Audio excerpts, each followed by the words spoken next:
Uncle Ebo Whyte on your take on, then Okay. I'll raise the topic and then Okay. you go on. So Uncle Ebo Whyte on Gen Zs. I laugh at them. Gen Zs? Oh, I laugh at them. Because you see, they added Z to generation, which means they are the last generation. They are live bad. There will be generations after them. 20 years from now, they would realize that, yeah. We'll probably start all over again. Oh, okay. But then it is their time. Their life is very different because of social media. The world I grew in is not the world they are growing in. The temptations I had, it's not the temptations they have. In all my Nkwasiasem days, in all my youth, from primary to university, I encountered porn only once, one afternoon. In secondary school, when a friend, a mate of mine, brought an old magazine of the Big Brother to the class. And porn. Do you understand me? In my whole youth, once, that afternoon. And even that one, you have to be in his good books before he will allow you. Small. Yeah. Today, on our phone. Yeah. They even act it. If they can't have access to it, they act it. So it's a different world for them. And I hope that the only way they can maximize their own potential is to ensure that they always have some mature mind speaking to them. Okay. Otherwise, they would. Do you have a lot of them you work with? Yes, I do. How difficult is it or easy it is? Oh, I find them easy to reach. I find them very receptive. They are hungry for wisdom, for sense. They don't have patience for nonsense. That's Gen Z. Oh, they don't have patience for nonsense. But if you make sense, yes, they would like to listen to you. Wow. Do you think your generation has failed them? No. The times are different. Yes, it is true that in every generation, there are people who you wonder, God, why did you spare them? They should have died earlier.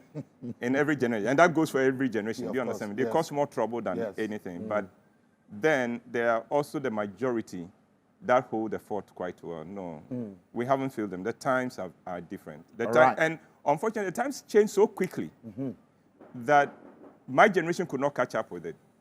When I tell people that there's a generation called BBC, born before computer. What you can do with your phone, I can't do. What your son can do with the phone, you can do. Do you understand me? Yes. It changes so fast that keeping up with it becomes extremely difficult. And that is why sometimes it will look like a previous generation has failed. They are themselves struggling. Uncle Ebo on Japa. Next. No comments? Next. Uncle Ebo on life regrets and lessons. I think that I've tried not to have any regrets. I've made mistakes, all right? I've made mistakes.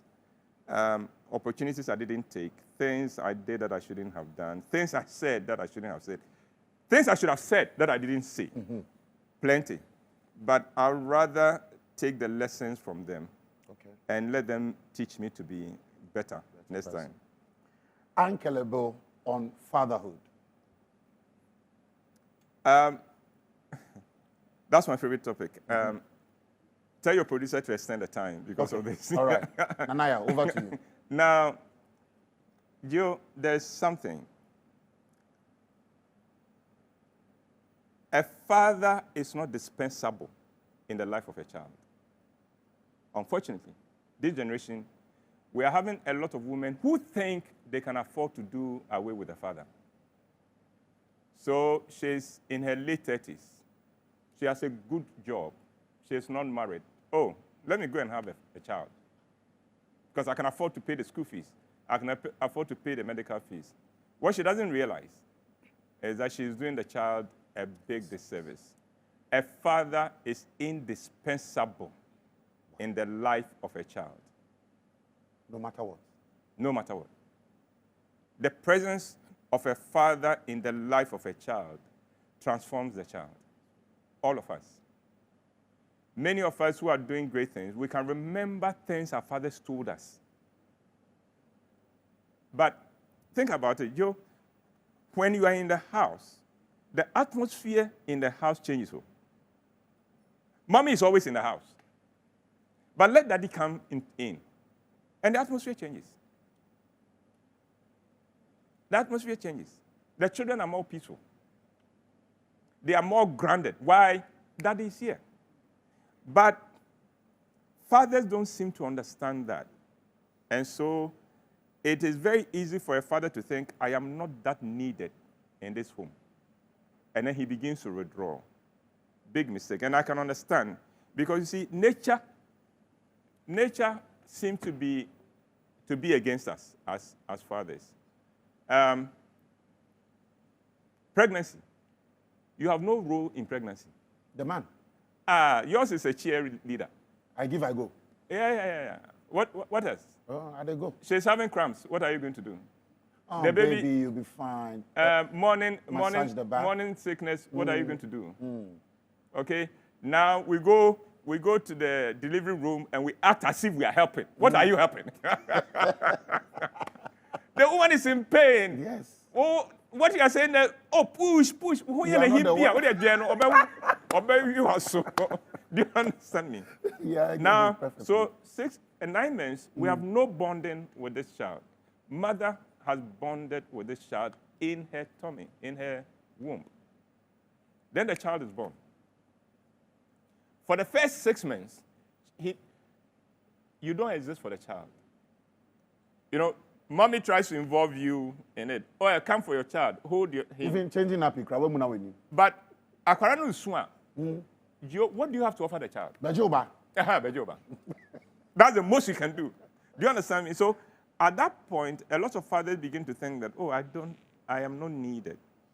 Because, and unfortunately, some women also, once the children come, the focus is 100% on the child. Yeah. You don't matter anymore. What fathers don't know is that is a phase. Okay. But that phase passes. By the time they are 1, upwards, there are children who will not sleep if daddy is not in the house. True. They won't sleep. Or I know cases where no matter how fast the child is asleep, let daddy arrive, the child will wake up and must go to daddy for daddy to put her to sleep again. True. So that period when we seem like we are not needed, it will pass. And fathers must understand that. All right. Hang in there. All right. Mother has been given a lead. It doesn't matter. Because you see, nature will reverse this in ways that sometimes mothers get angry. Sometimes the kids even look like you. Well, even if they don't look like you, no, there is a bond. It's a different thing. That's right. And that's why sometimes you find that mothers get angry.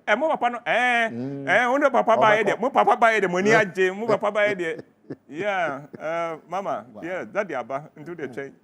Wow. So daddy, fatherhood is indispensable. So even fathers feel like they're not celebrated on Father's Day and all those things, those are just no father feels that way because fathers, actually, we don't care. You see, it is true. Mother can call you on Mother's Day and put you to shame that you haven't called her. It's true. Joe, and today Mother's Day won't frame me. You're okay. Your father is not going to call you. No. You know, mothers can always blackmail you with, I struggled. What will be your boast? Me, my own cry, the mommy will me to say, hey, me push you. To say TV3 logo. But this are very, oh, come on, give it up, ladies and gentlemen. Because we have more women here, I'm not clapping. Okay. But these are very, very profound statements, Uncle Ebo.